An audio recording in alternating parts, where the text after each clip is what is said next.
Hey everybody, thanks for stopping by and checking out the card pile. Today, while rummaging through the card pile, I came across an old little set that I've had since I was like 16, maybe 15. Uh, and it's from the All-American Girls Baseball League. If you're not familiar with the All-American Girls Baseball League, you might remember the movie A League of Their Own with Tom Hanks and Madonna and Rosie O'Donnell and Gina Davis. Gina Davis, yeah. Well, anyway, it was basically the facts were about starting the league and all that. The characters were all fictitious, but the way the league came about was Philip Wrigley in 1943. During the height of the Second World War, was wanting to get some attendance going on and people back to the ballpark, and so he formed this league, and it's mainly Midwestern teams with some cool names like the Rockford Peaches, the Kenosha Comets, the Fort Wayne Daisies, and so on, and stuff like that. And he paid them pretty well. He sent them to charm school because he wanted them to be professional baseball players and act like professional baseball players. And in fact, they were kind of sometimes more paid better well. They were paid more better, whatever. They were paid better than some of the minor league male players throughout the country. And some former Major League Baseball players were managers of some of these teams, like Jimmy Fox and Max Carey, and people like that. And they had some really interesting players. And we'll go through the cards here and we'll check some out. Here's the header card. It just pretty much tells you the All-American Girls Professional Baseball League, 1943 to 1954. And on the back of the header card, the list of the teams, championships. So basically, Rockford would be like the Yankees. The Rockford Peaches. Yeah, so the back's pretty interesting to read on the header, and some of the player bios are cool. Dorothy Green, she was like the, how can I put it? She oversaw all the girls to make sure they were professional and had the right outfits on and spoke well in public and kept them out of trouble, even though some of them were kind of rowdy. She did a pretty good job. She was kind of like the commissioner. She only answered to the owners, I guess. So that's pretty cool. And then Helen Nicole Fox, she was an excellent pitcher. And she had, I believe, 40 shutouts. 40 complete games. 40 complete games. And let's see, she had a record of, her complete pitching record was 163 and only 18 losses. 163 wins, 118 losses. Not bad. And what's cool about these cards is it says complete major league batting record. So they did call it and recognize it as a professional league. So that's pretty sweet. So yeah, Helen Nicole Fox was solid. Dolores Brumfield, Mary Baker,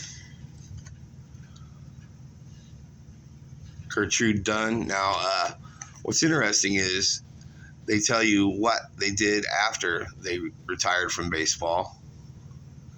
Like Miss Dunn here, she became a t-shirt manufacturer and seller. So she owned her own business. That's pretty cool. And, most of the photographs were poses, but you could see they had to wear the skirts. And can you imagine sliding in the dirt wearing a skirt? I mean, that's a gamer right there. That is a gamer. Twyla Shively, she was solid outfield and first base. She was kind of a good utility person. Once I started looking at the set, the older I got, I really dug deep into it. Started reading a lot of books. This is pre-internet time. And then when the movie came out with Tom Hanks and such, in 1992, that even brought more interest into the league, and people started recognizing it more and appreciating it more. Joan Winter, she was a solid pitcher. June Pappas. A lot of pitchers and utility fielders, they kind of played all over the place. Like right here, catcher, shortstop, third base. I mean, she was all over the place. I like this picture with the bats behind.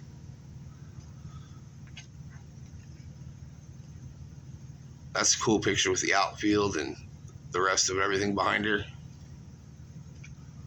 Classic batting stance, but yeah, I still can't get over the sliding in the skirts. That's got to be rough. A lot of catchers. At one time, when they first started, they were doing an underhand style, then they went to a sidearm, and then eventually they went to throwing overhand. Catcher, outfield, second base, outfield. So yeah, this set came out in 1986, and I believe there's another one that came out in 88, and then one in 89, and I believe in 90. So I think there's 4. I have the blue set. There's a red, green, and yellow, I believe, set. So I'd like to track those down and get those. I think it's a pretty interesting set, and like I said, the pictures are cool, and the bios on the back are pretty sweet.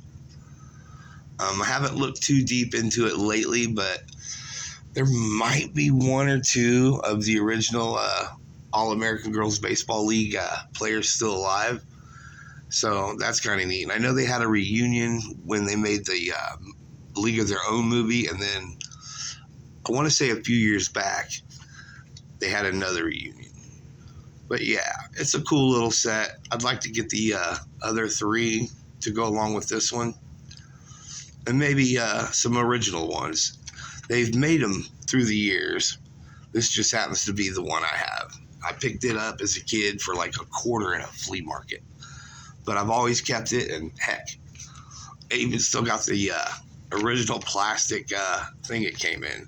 I should probably get them out and put them all in sleeves and top loaders, which I probably eventually will. But for now, they've been in here since 1986, so why not? Well, I hope you enjoyed this quirky little video. Let me know if you have any All-American Girls Baseball League cards or memorabilia, or someone in your family had played for them.